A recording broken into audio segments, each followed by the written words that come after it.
Alrighty, hello everybody, this is Michael McEwen Gunstocks. I'm here at the lathe going to make a plenum for the 22 caliber Dreamline, FX Dreamline. I'm putting a Lane Regulator in the longer air tube that comes on the 25-30 caliber models. And this will be the third plenum I've made. First I made one that was the same height as the factory but with a larger ID. But then I got to agonizing over the math and decided to make one longer. And so then I made it longer, but didn't realize that there's a step inside the air cylinder, so it didn't fit. So, third time's the charm, right? So here's what I got going on. This is my goal, to shoot 14.3 grain at 26 foot-pounds of energy. But it's entirely possible that I won't be happy with that pellet, and I might need to shoot the 15.89, which I need to move it out at 28.6 foot-pounds of energy, or maybe even the 18 grainers at 32.6. 21.1 is pie in the sky at 38 foot-pounds. I don't want to do a build that is that high a power. So in the 30 foot-pound range. So stock, it has a total of 23.6 cc's of volume for a plenum space. That's the shooting area, the lower pressure air separated by the pressure regulator from the high pressure side of the air cylinder. There's a 20 cc in the block, and then this is the factory plenum here, this little guy, 3.6 cc's. So 23.6 cc's, it did do 26 foot-pounds of energy at about 110 bar. So that's why I started out with, well, I could just do that. That met the goal, but it may not reach this without going to a higher pressure.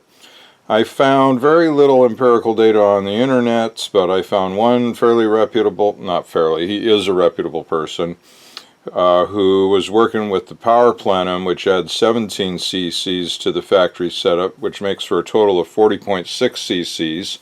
He did 36 foot-pounds of energy, but I don't think he said what pressure, or at least I should have maybe gone back and rewatched it to see if he did. And then he mentioned that it could do 30 foot-pounds at 110 bar, so I'm sure his pressure was more than 110 bar, but I'm not sure I believe that number because that was just kind of off the cuff talking. But so this is just a few foot-pounds of energy less than how many cc's. So I'm thinking if 30 foot-pounds of energy is my goal, then maybe I need 28 to 30 cc's. So what I came up with here was a 1-inch lawn plenum with 0.99 or 1-inch ID would be 32.6 cc's. And what's kind of cool about that is that's the same amount of foot-pounds of energy as the 18 grain pellet. Not that that's a reference, but when numbers come out interesting, that's usually my indicator that I'm heading in the right direction. So that's why I decided to do 1-inch. But the 1-inch plenum I made it 1-inch long, and I test fit on the air cylinder while it was in the lathe and kept turning it down until it fit. But what I didn't realize was just past 1 inch inside the tube, it necks down to a smaller diameter. So my larger one, here it is, it didn't fit. I tried to chuck that up in there, turn down one side, flip it around, turn down the other side. That just made a mess. So that was just a fail, and here I am. I get to do it again. So I got this at 1 3/8. So now I should be able, when I test fit the air cylinder on this with it in the lathe as a go, no go, well, it'd be no go, go, it will reach that step down smaller diameter. So we'll be able to get it just the right size this time.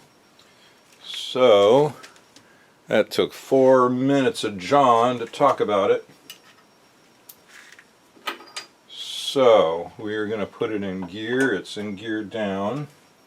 We want the apron move in gear up because this is reverse mnemonic. When it's pointing to the cross slide, the apron's moving. When it's pointing to the apron, the cross slide's moving.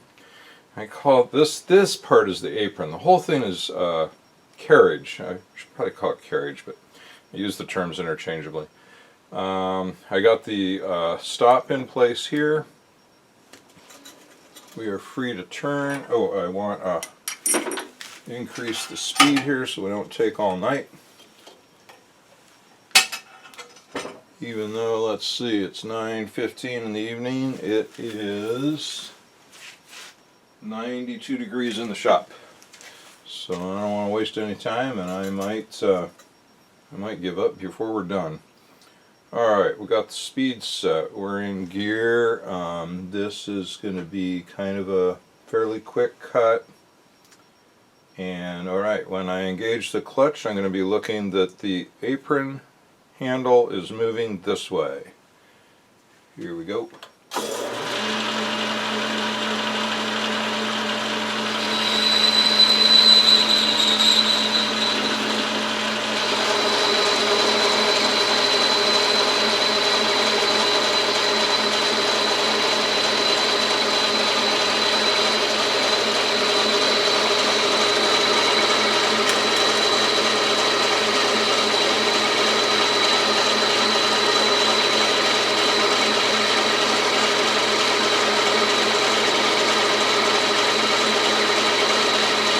Guess I'm going to move this back where it was. You get to see more of the action that way.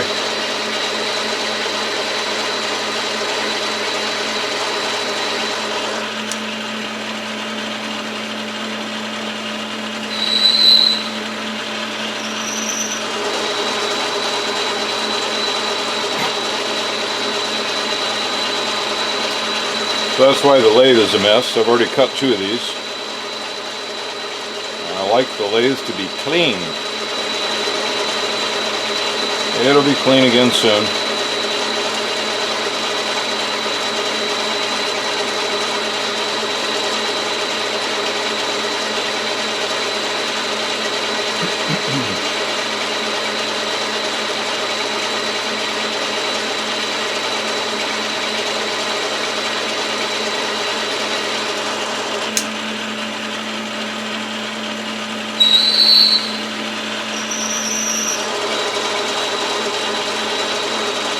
I've got an indicator here on how far to go because I got this little bit of a step from the last one, which was just a little bit too large. So once I get to that diameter, I'll start checking the fit.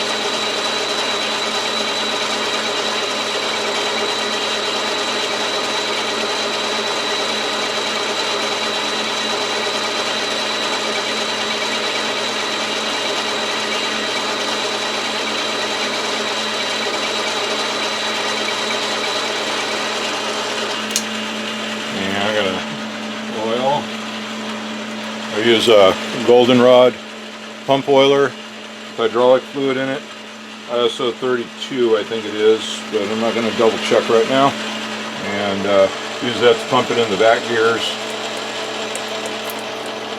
I don't know if you can see that. And also up here in the change gears.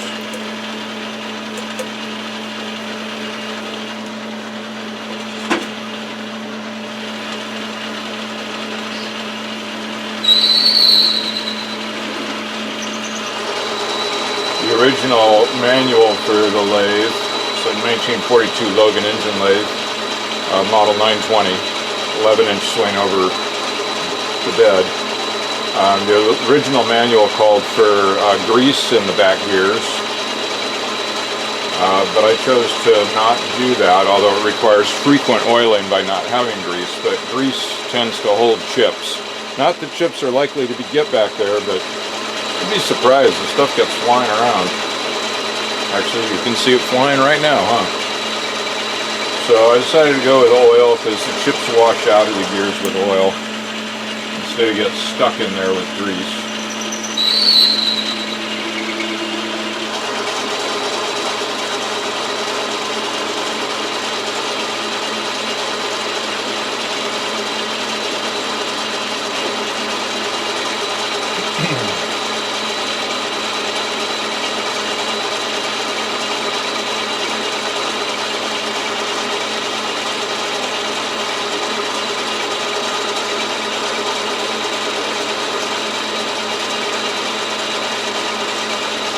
I'm going to start checking the diameter when I'm still too big.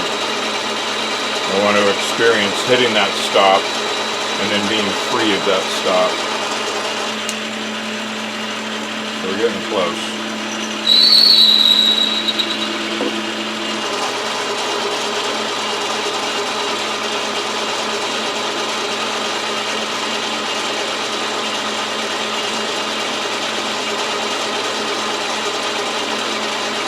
love the sound of the gears whirring and watching the machine operate. It's just too cool. Wish it were cleaner for you.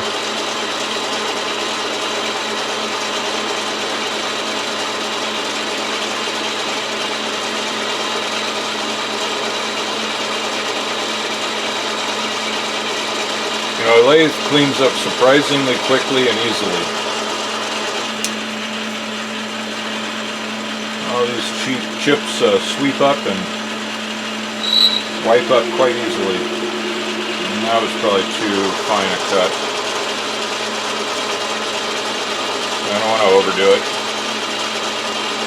I could take the time and be measuring and use the digital readouts, but I'm not. Too much time. Where are we at here? 11 minutes on the camera. 4 of it was spent talking. So we're at 7 minutes turning.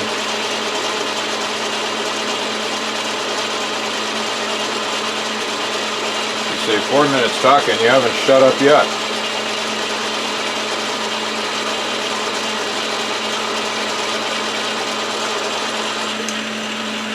I'll do one more, I think.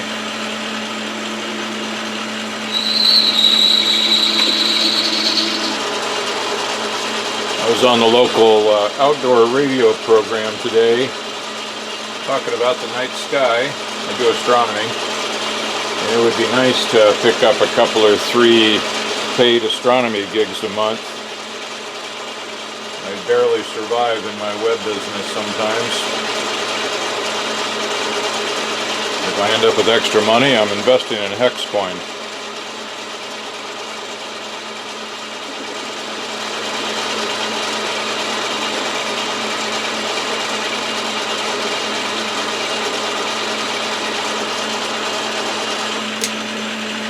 More. Oh, that's a bit. But that's not too much. No, it's not. It cuts that shoulder each time. That sounded like a lot, but it's not at all. Barely any. I'm gonna go grab the tube while that runs.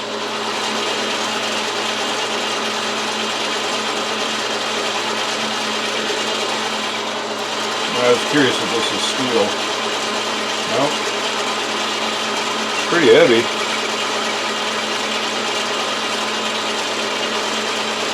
Maybe it's aluminum. Maybe it's titanium.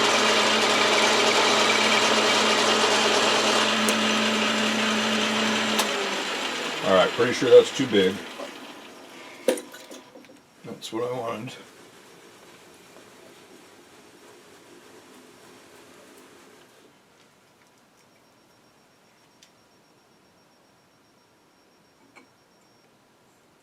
Yep, too big, won't even fit down the threads. It's okay. Just wanted to inch up to it.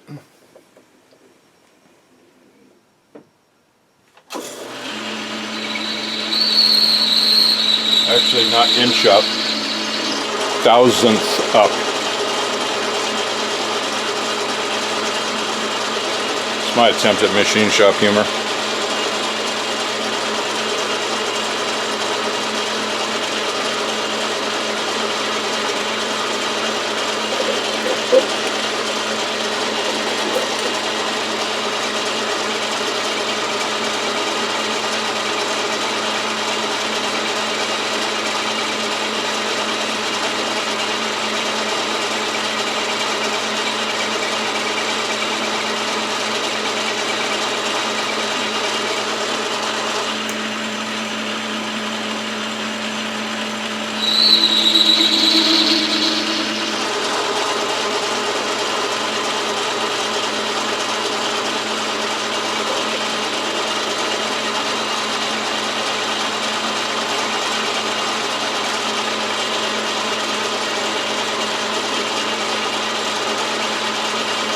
Of course, they didn't have these quick change tool holders back in when they built this lathe. They had the old lantern tool post holder, which I have one of those. And of course, I had to fabricate my own mounting nut plate.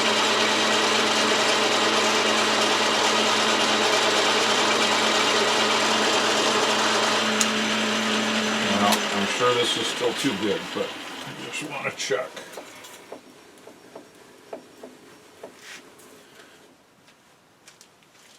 I have the longest bed that they made with this lathe. Okay, it's still not fitting in the threads.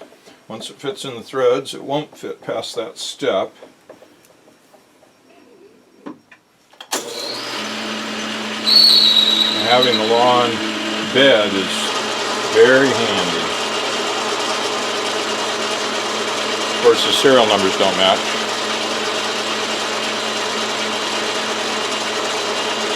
I gave the other bed and a headstock and back gears, probably 90% of a lathe to my dad, although I don't think he did anything with it, and it sits under a tarp outside. It's probably going to be a rusted garbage. It's a shame. And he was mad at me because I didn't give him a working lathe. Although I did make that clear, he was getting the 90% of pieces that came from the other lathes I bought in order to put one together. Okay, getting close. If you're watching this, Dad, I love you.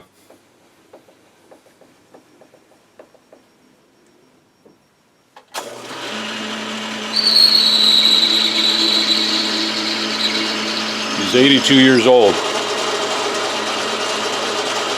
I guess I'm not a spring chicken anymore either.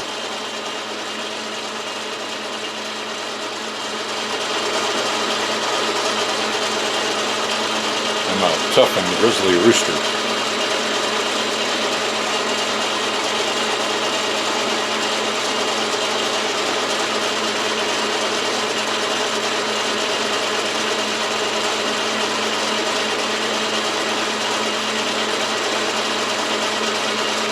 We're doing on time, 17 minutes.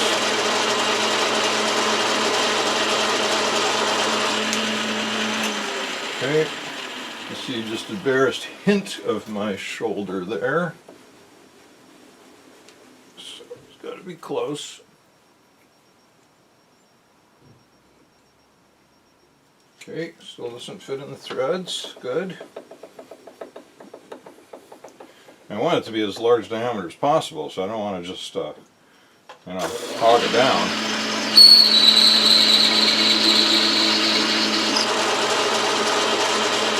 That's hardly anything that time.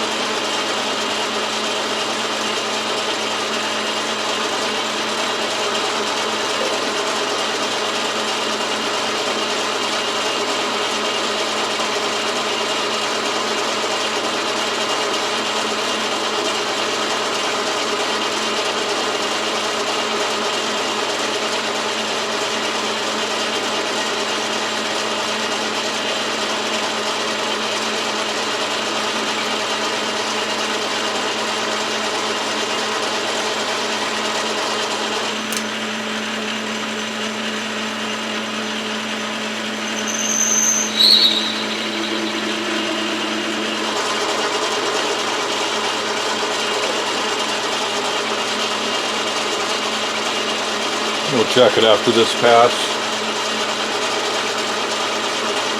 I still see a little hint of a shoulder on this end.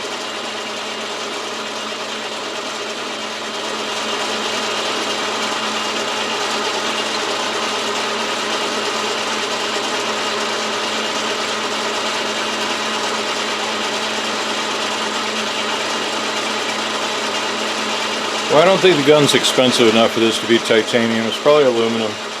I think I read somewhere it's aluminum, but it seems pretty thin for aluminum.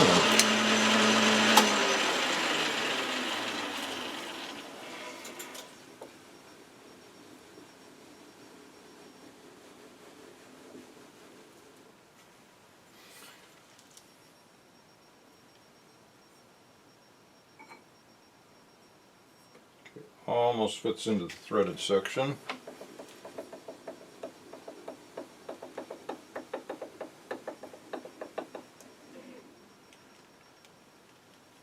I should check the gearbox oil level. See quite a bit of oil coming out here around the handle. I'll do that soon.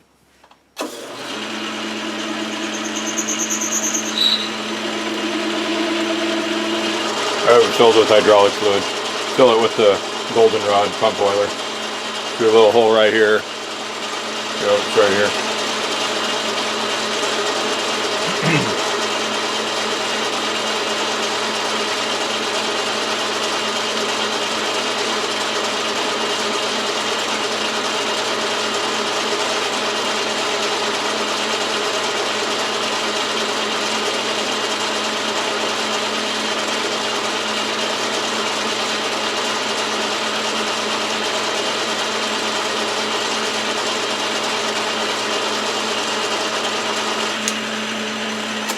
You'll see just the barest hint of it, but let's just check.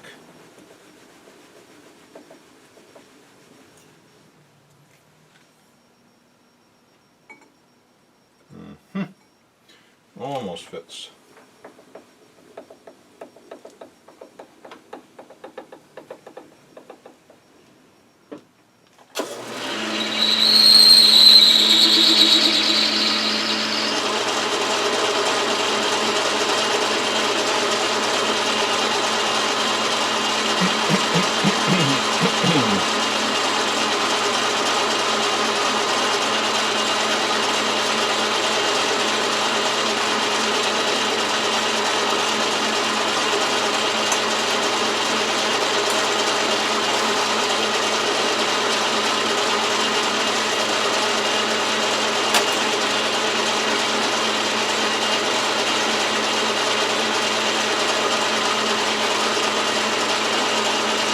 Not a quarter.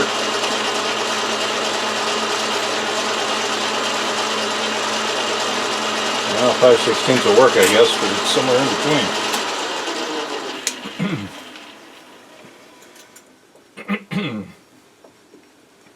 That's a strange size.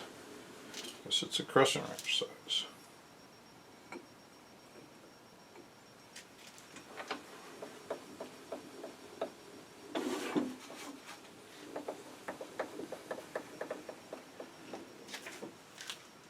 Excuse my back. Uh-oh, what did I do with the pump oiler? Oh, here it is. Let's go ahead and check this fluid level.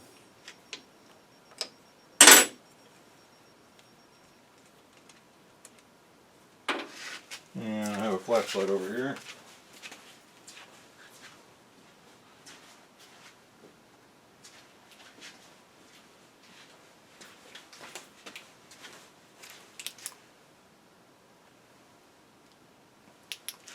I think it's low.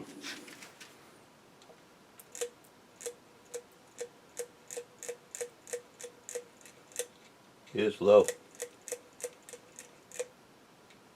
There we go. Glad we checked.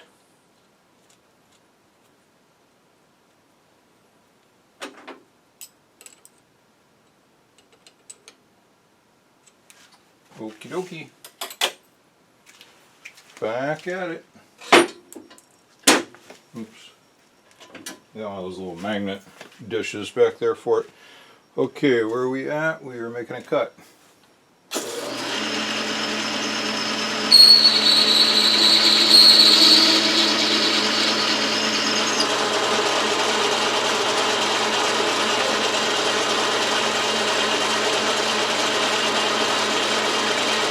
That is too light for the cut. Well, 24 minutes. 20 minutes is supposed to be the optimal length for a video. Jeremy's probably pushing it. Yeah, I like watching machine shop videos. I can watch them for hours. I just love watching machine tools run, frankly. I do this as much for me as I do for you.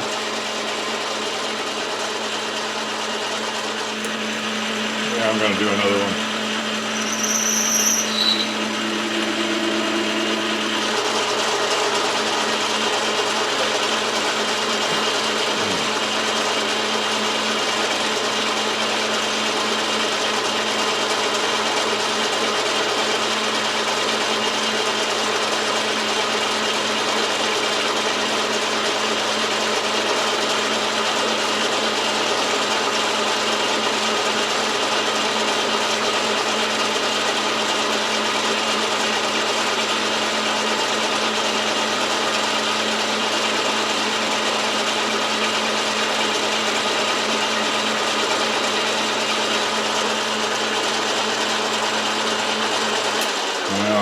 check it, but I know it's going to need more and more and more.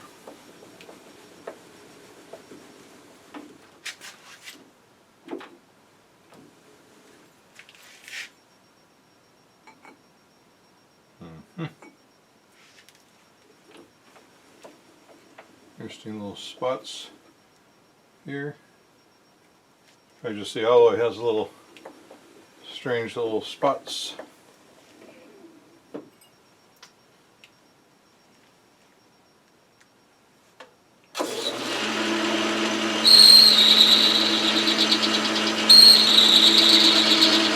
There's a bigger bite.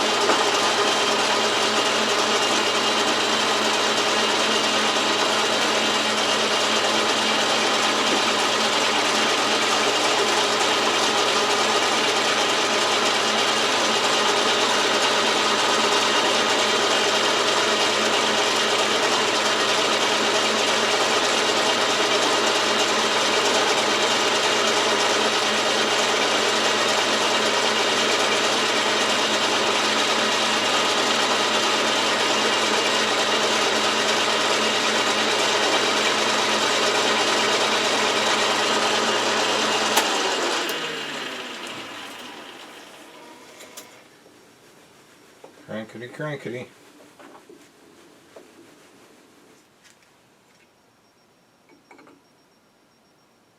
Oh, I can feel it. Okay.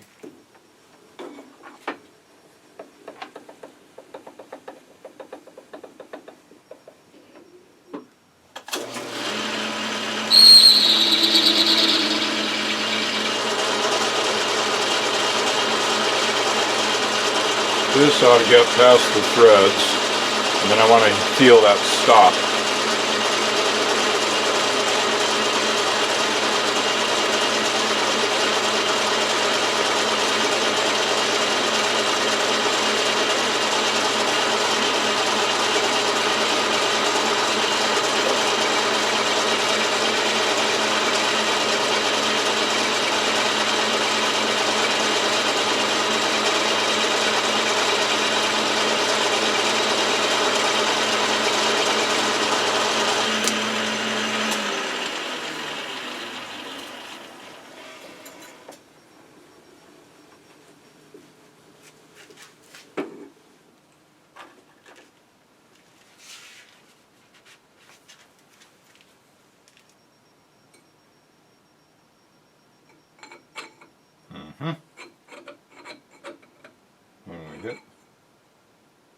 I think there's 2 stops. Nope, let's see.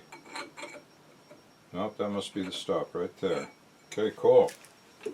Now I wish I had made the last part long enough to feel that, instead of making it exactly the right size.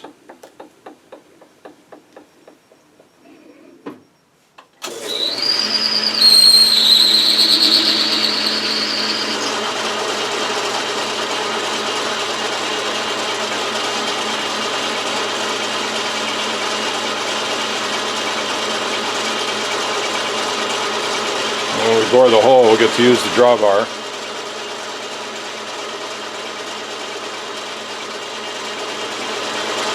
And that's fun.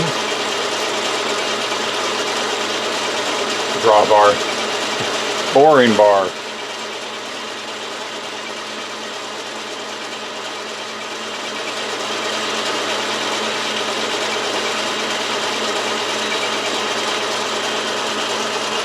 Drawbar is the thing on a milling machine.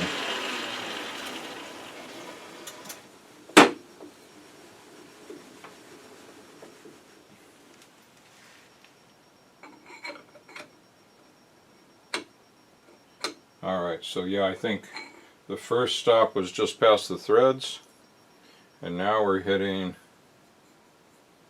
that real stop. Let me get a measurement on it.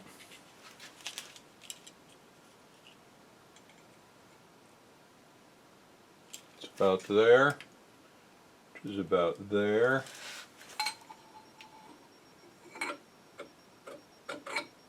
That's that. Okay, cool.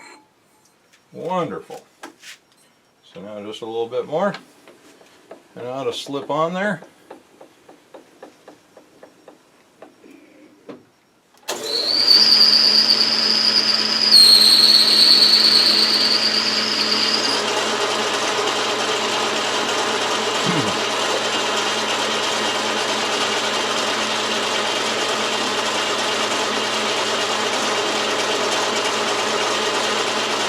I do not have one of those inside measuring tools, you know, that go down inside a ways and have two rods that come out.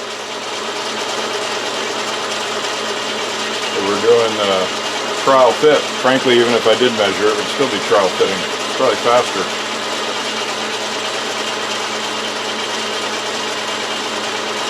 Anytime I try to get exact with the measurements and use the digital readouts, it just takes forever working the math, and in the end, still just trial fit.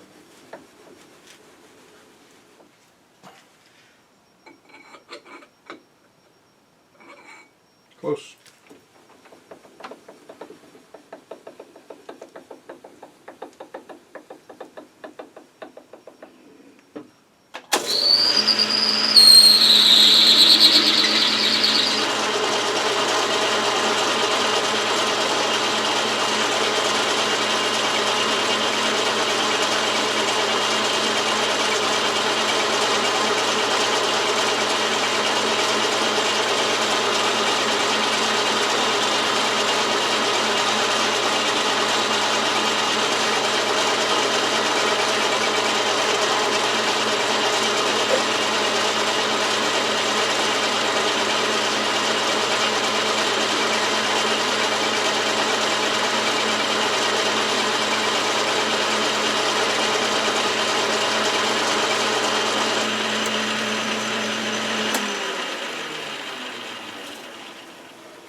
It's a little warm, not hot. Ooh, it's a perfect fit. Oh, very perfect fit. I think I should take another thou off in case this tube expands. Be able to get it out of there. So that was a very close fit. So just a teeny tiny.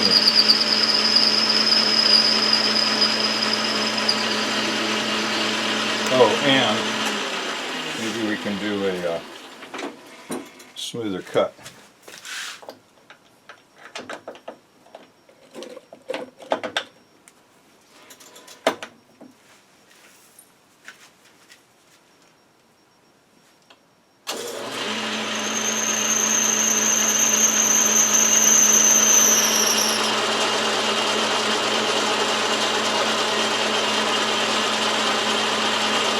Alright, now that cuts, I can get the tailstock prepared.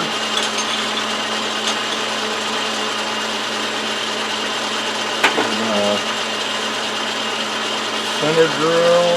Oh yeah, but actually not until we part it off, and then we gotta face it. No, I'm not gonna do this yet. I want to have a sharp thing sticking out there that I'll put myself on. Yep, so next is the parting tool. And I can put this drill bit away. Use that.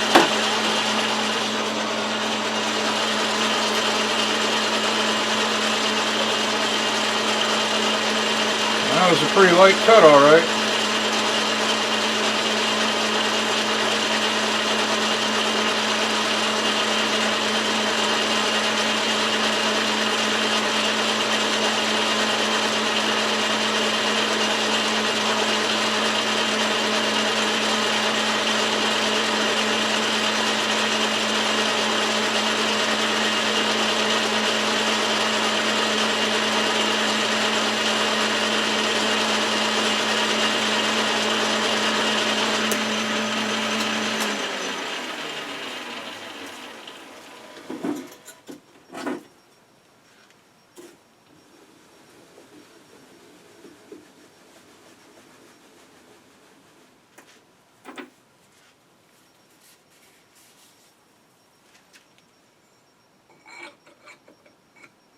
Beautiful. That is a very close fit.